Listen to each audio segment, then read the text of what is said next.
Good evening, and welcome to our special coverage of the Qatar Crisis. I'm Gerardo Ruiz Junco, and welcome to GD News. The ongoing crisis in the Gulf region has been making headlines for quite some time now. Today, we'll be taking a closer look at the aspects of the crisis and bringing you up to speed with the latest developments. Diego Martín del Campo is standing by in Doha, Qatar, with the latest update. Diego, can you hear me? Yes, I can hear you loud and clear, thank you. Great. Diego, could you give us a brief overview of what the crisis is all about? Sure. The crisis began in June 2017 when four Arab states, Saudi Arabia, the United Arab Emirates, Bahrain, and Egypt, severed diplomatic and economic ties with Qatar. The states accused Qatar of interfering with international issues of other countries and accused Qatar of supporting terrorism, a claim that Qatar has constantly denied. As the counter-extremism project stated, Qatar maintains its open engagement with groups like Hamas and can help foster peace, in addition to providing sanctuary to top Hamas leaders and funding to the Hamas government in the Gaza Strip. Qatar is accused of hosting members of Iran's Islamic Revolutionary Guard Corps, Al-Qaeda, and the Taliban.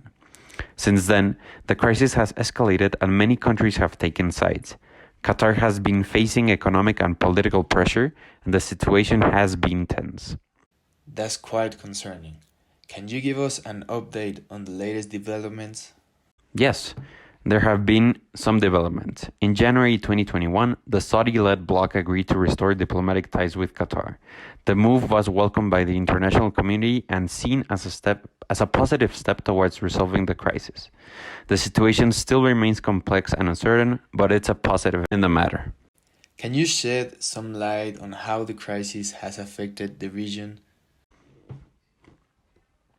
Yes, the crisis has had far-reaching effects on the region. Qatar is a major producer of liquefied natural gas and a key player in the global energy market.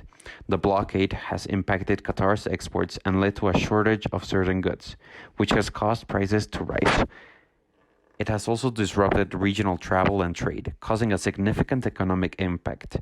The crisis has also strained relationships between the Gulf countries and caused tensions amongst the Arab states. Is there anything you can tell us about what the future looks like for the region? Well, the future is uncertain. While the restoration of diplomatic ties between the Gulf states is a positive development, there are still many unresolved issues that need to be addressed. It's important for the Gulf states to work together and find a way to resolve the crisis to ensure peace and stability in the region. Why was the blockade on Qatar imposed in the first place?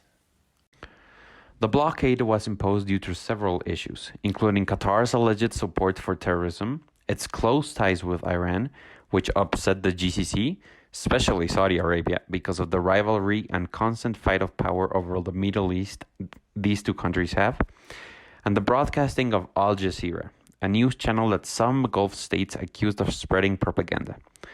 Amongst other reasons, the GCC made demands for Qatar to stay on the council, but Qatar refused to agree with them, due to the fact that these demands made Qatar feel very restricted and controlled. According to the World Gulf, the demands were also likely to elicit Qatari objections that its neighbors are trying to dictate its sovereign affairs by imposing such far-reaching requirements.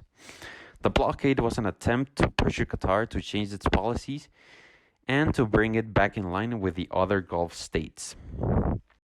Can you tell us how Qatar has responded to the blockade? Qatar has responded by seeking support from other countries, such as Turkey and Iran, and by intensifying its efforts to diversify its economy. Qatar has also worked to address some of the issues raised by the other Gulf states, such as cracking down on terror financing and reviewing its relationship with Iran. However, Qatar has also maintained that it will not give in to demands that compromise its sovereignty. What about the humanitarian situation? Sure. The blockade has had a significant impact on the people of Qatar. The country relies heavily on imports, and the blockade has caused shortages of food, medicine, and other essential supplies. Qatar has had to find alternative sources for these supplies, which has driven up costs. The blockade has also affected the ability of people to travel, study, and work. The GCC forced Qatari people to leave other countries and go back to Qatar, even though they worked outside the country, as said by the World Gulf.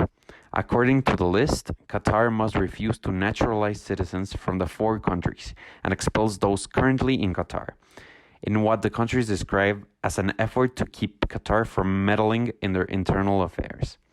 Many families have been separated, and students studying abroad have been returned to Qatar. It's important to note that the blockade has had a particular severe impact on the migrant workers who make up a significant portion of Qatar's population. Can you tell us about the role of the international community in resolving the crisis? The international community has been involved in efforts to resolve the crisis. The United States has played a significant role, with former President Trump offering to mediate the crisis. The current administration has also expressed support for resolving the crisis through dialogue. Other countries such as Kuwait and Oman have also played a role in trying to find a resolution. The international community has called for a peace resolution that respects the sovereignty and territorial integrity of all countries involved. Is there anything you can tell us about the impact of the crisis of the region's security? The crisis has certainly had an impact on the region's security. The Gulf states are important players in the global energy market, and the stability of the region is essential to global economic security. The crisis has also affected the fight against terrorism, as the Gulf states work together to combat extremism. The blockade also caused tensions between the Gulf states and Iran, which has its own interests in the region. It's important for the Gulf states to resolve the crisis and work together to ensure the security and stability of the region. What about today? How's the current situation in Qatar? The situation in Qatar remains tense. While there have been some positive developments, such as the restoration of diplomatic ties, Qatar has continued to work towards finding a resolution. But the situation is complex and uncertain. It's important for all parties to continue to engage in dialogue and work towards a peaceful resolution. Thank you, Diego. That's all we have time for today. We'll continue to monitor the situation and bring you the latest developments as they happen. Thank you for watching, and good day.